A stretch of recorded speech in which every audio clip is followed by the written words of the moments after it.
पंकजा पालवेताई, काल तुमचे घरामध्ये भेटीसाठी जपानचे गव्हर्नर आले होते आणि तुम्ही सांगितलेलं आहे की तुम्ही पर्यावरण संरक्षणासाठी त्यांच्यासोबत मीटिंग केली आणि तुम्ही जपानमध्ये जाऊन त्यांच्यासोबत मीटिंग करणार आहे पर्यावरण वरती. तुम्ही एक विचारते, तुम्ही गेले 15 वर्ष अमेरिकामध्ये तुम्ही हे केलेलं आहे, तुमच्या शिक्षण झालेलं आहे. अमेरिकामध्ये शिक्षण करताना आणि त्यानंतर तुम्ही आज गेले 60 वर्ष पासून मुंडे घराण्याची सत्ता असताना तुम्ही मंत्री होत्या, तुमची बहीण खासदार होती, तुमचा भाऊ मंत्री होता, तरी पण आज बीडमध्ये जानवर लोकांची काय अवस्था आहे, तुमचे घरचे जानवर जे आहे ते दाखवून तुम्ही जपानच्या लोकांना आणि त्यांना चांगलं वाटलं, कौतुक वाटला. पण आपले बीडचे जे तुमच्या गड आहे, जिथे तुम्ही आमदार झाल्या, जिथे तुम्ही मंत्री झाल्या, तिकडचे जिथे तुमच्या काम असला पाहिजे तिथे काय अवस्था आहे जानवरांची, हे पण तुम्ही जपानचे गव्हर्नरला दाखवा.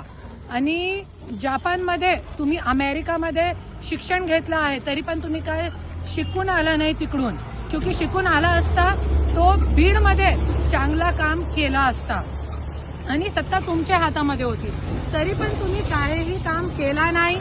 आणि आज तुम्ही बघू शकता हे जे आहे हे बीडची अवस्था आहे आणि बीडची अवस्था किती घाण आहे, जानवर सुद्धा राहू शकत नाही. आणि तुम्ही बघू शकता की इतके जानवर जे आहे, आज शेतकरी लोकांकडे इतके पण पैसे नसते की ते जे गायसाठी चारा आणि त्यांचं पालन पोषण चांगल्या पद्धतीने करू शकतात, इतके पैसे पण नाही असते. त्याच्यासाठी शेतकरी लोकांना आपले गाय, आपले जानवर जे आहे ते रोडवरती सोडावं लागते.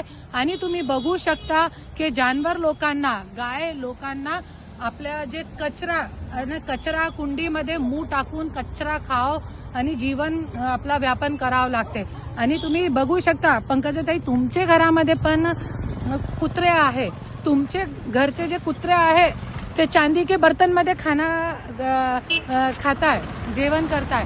पण बीडचे जिथून तुम्ही आमदार झालाय, जिथून तुम्ही मंत्री झालाय, आज तुमच्या घराण्याची 60 वर्षापासून सत्ता आहे, तिकडची काय अवस्था आहे तुम्ही बघू शकता.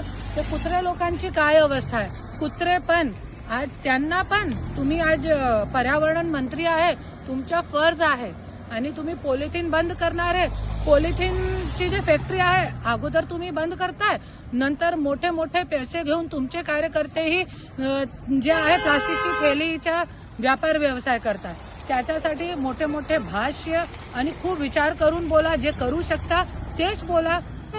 आणि मी एक और बोलते की तुम्ही आज 60 वर्ष पासून इथे राज करताय, बीडची जनताने तुम्हाला निवडून दिलेला इतके वर्षपासून, आणि तुमचा फर्ज आहे हे घाण, हे कचरा, इथे जानवर सुद्धा राहू शकत नाही.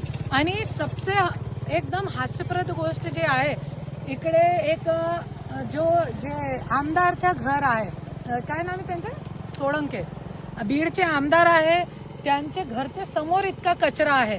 आज बीडमध्ये कोणीही असा आमदार, खासदार, कोणीही नगरसेवक सुद्धा लक्ष देत नाही. फक्त हे लोकांच्या राजकारण करताय आणि लोकांना कचऱ्यामध्ये जिण्यासाठी सोडताय. हे बघा हे काय अवस्था आहे, पूर्ण दिखाव.